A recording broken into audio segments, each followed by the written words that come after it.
ನನ್ನ ಬಳಿ ಬರುವಂತಹ ಪ್ರತಿಶತ 85ರಿಂದ 90% ಮಕ್ಕಳಲ್ಲಿರುವಂತಹ ಸಮಸ್ಯೆಗಳಿಗೆ ಮೂಲ ಕಾರಣವೇ ಕುಟುಂಬ ವ್ಯವಸ್ಥೆ, ಪಾಲಕರು ಅಂದಾಗ ನನ್ಗೆ ಇನ್ನೊಂದಿಷ್ಟು ಬೇಜಾರಾಗತ್ತೆ, ಬಹಳ ಮನಸ್ಸಿಗೆ ನೋವಾಗತ್ತೆ.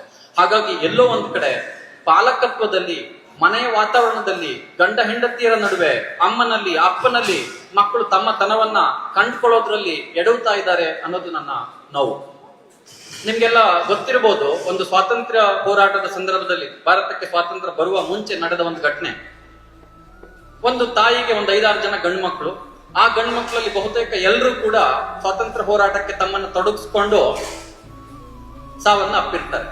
ಇನ್ನು ಕೊನೆಯ ಮಗ ಕೂಡ ಅದೇ ಹೋರಾಟದಲ್ಲಿ ಬ್ರಿಟಿಷರ ಕೈಗೆ ಸಿಕ್ಕಾಕೊಂಡು ಅವನಿಗೆ ಇನ್ನೇನು ನೇಣುಗಂಬಕ್ಕೆ ಹಾಕ್ಬೇಕು ಅಪರಾಧಿ ಅಂತ ಹೇಳಿ, ಆ ಸಂದರ್ಭದಲ್ಲಿ ತಾಯಿಯನ್ನ ಮೀಟ್ ಮಾಡಿಸಿ ಅವನ ತಾಯಿ ಆಶೀರ್ವಾದವನ್ನ ಪಡೆದುಕೊಂಡು ಅವನನ್ನ ನೇಣುಗಂಬದ ಹತ್ರ ಕರ್ಕೊಂಡು ಹೋಗುವಾಗ ತಾಯಿ ಕೊಡು ಅಂತ ಹೇಳಿ ಅಳ್ತಿರ್ತಾಳೆ. ಯಾರೋ ಪಕ್ಕದಲ್ಲಿ ಇದ್ದವ್ರು ಕೇಳಿದ್ರು, ನಿನ್ ನೋವು ಅರ್ಥ ಆಗತ್ತೆ, ಇರೋ ಎಲ್ಲ ಮಕ್ಕಳನ್ನ ಕಳ್ಕೊಂಡಿದ್ಯಾ, ಈಗ ಇದ್ದ ಕೊನೆ ಮಗನನ್ನು ಸಾಯಿಸ್ಬಿಡ್ತಾರನ್ನ ನೋವಿನಲ್ಲಿ ಅಳ್ತಿದ್ಯಾ, ಸಮಾಧಾನ ಮಾಡ್ಕೊ ಅಂತ ಹೇಳಿದಾಗ ಅವಳು ಸಿಟ್ಟಿನಲ್ಲಿ ಎದ್ದು ನಿಂತು ಹೇಳ್ತಾಳೆ, ಏನ್ ಮಾತಾಡ್ತಿದ್ಯಾ ನೀನು, ನಿನ್ಗೆ ಅನಿಸ್ತಿದ್ಯಾ ನಾನು ನನ್ನ ಮಗನ ಕಳ್ಕೊಂತ ಅಂತ ಹೇಳಿ ಅಳ್ತಾ ಇದ್ದೀನಿ ಅಂತ ಹೇಳಿ. ನಿನ್ ತಪ್ಪು. ಈ ಮಗನು ಸತ್ ಹೋದ್ಮೇಲೆ ದೇಶಕ್ಕೋಸ್ಕರ ಮತ್ತೆ ಸ್ವಾತಂತ್ರ್ಯ ಹೋರಾಟಕ್ಕೆ ಕೊಡ್ಲಿಕ್ಕೆ ನನಗೆ ಇನ್ನೊಬ್ಬ ಮಗ ಇಲ್ವಲ್ಲ ಅನ್ನೋ ನೋವಿನಿಂದ ನಾನು ಅಳ್ತಾ ಇದ್ದೀನಿ ಅಂತ ಹೇಳಿ ಆ ತಾಯಿ ಹೇಳ್ತಾರೆ.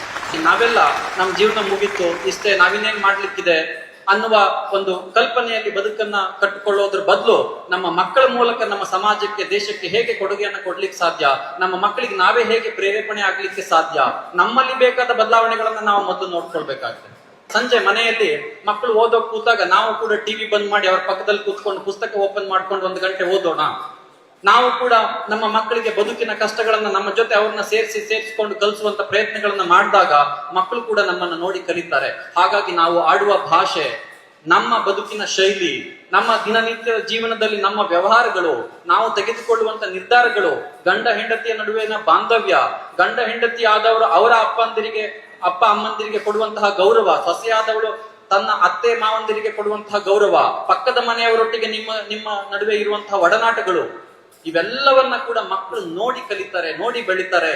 ಅವರು ದೊಡ್ಡವರಾಗಿ ಸಮಾಜಕ್ಕೆ ಬಂದಾಗ ಅದೇ ದೃಷ್ಟಿಕೋನದಲ್ಲಿ ಅವರ ವರ್ತನೆಗಳು ಕೂಡ ಸಮಾಜದಲ್ಲಿ ಇರ್ತವೆ.